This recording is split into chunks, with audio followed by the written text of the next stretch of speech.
For years, I sent my parents money. $700 every single week. No questions. No complaints. Bills, groceries, medical expenses, whatever they needed, I made sure they had it. I never asked for gratitude. I just wanted to help. Then my child's birthday came. I planned a small party at home, nothing extravagant. Just decorations, a cake, gifts, and close family and friends. Because birthdays matter. Especially to children who don't understand money, stress, or adulthood. They only understand joy. That morning, I called my parents to confirm they were coming. Silence. Then a short text. Can't make it. Busy. Busy. On my child's birthday. After everything I had done for them. I asked why. No explanation. Just, we have other plans. My chest tightened. I had imagined them laughing, telling stories, smiling with my child. Instead, they chose not to show up. I didn't let it ruin the day. The party went on. Friends came. Family who actually cared showed up. We sang, laughed, and my child's joy filled the room. The balloons, the cake, the handmade decorations. They lit up the house more than my parents ever could.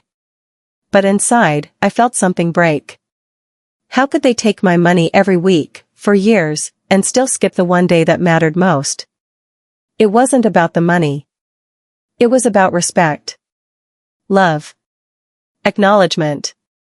That's when I realized something painful. Generosity without boundaries gets taken for granted. You can give endlessly, but it doesn't guarantee gratitude. Some people will take everything and never notice the heart behind it. That night, exhausted, I promised myself things would change. I would still support them if needed, but my child, my household, my happiness would come first. For years, I had prioritized them over my own family. Not anymore. The next morning, I called them. Not to yell. Not to shame. Just to ask one question. Why didn't you come to my child's birthday yesterday?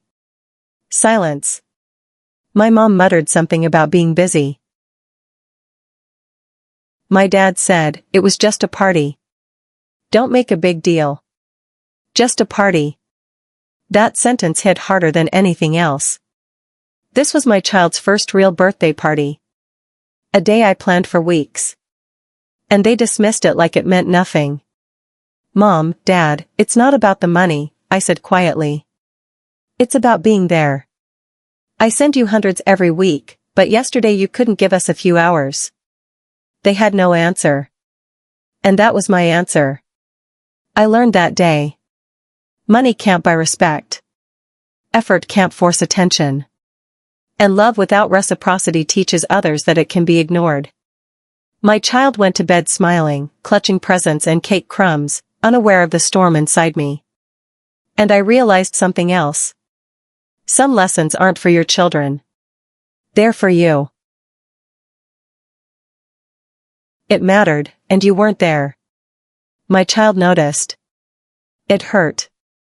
There was a long pause on the line. Then my dad's voice turned defensive. We can't drop everything for every little thing. I swallowed my frustration and stayed calm. It's not every little thing. This is their life.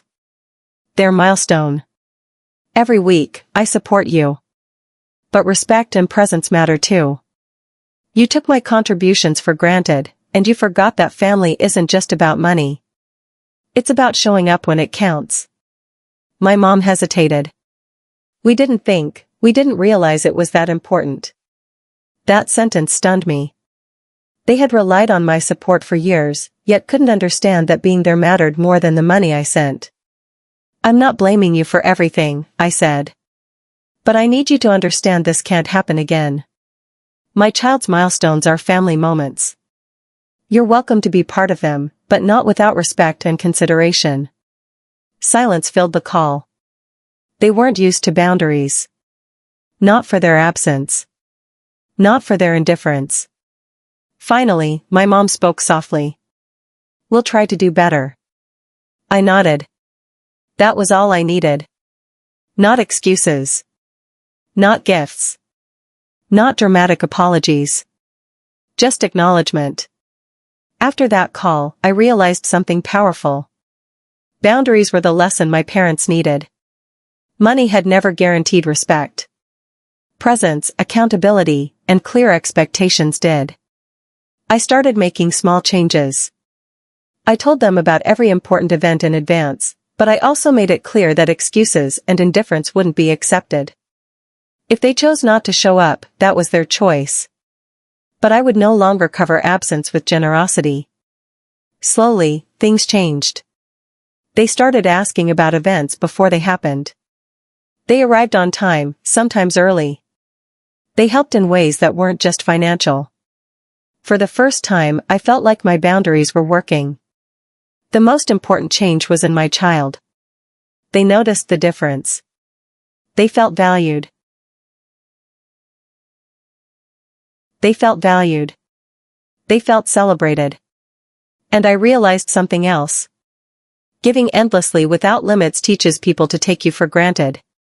But giving with boundaries teaches respect, accountability, and presence. From that point on, I chose differently.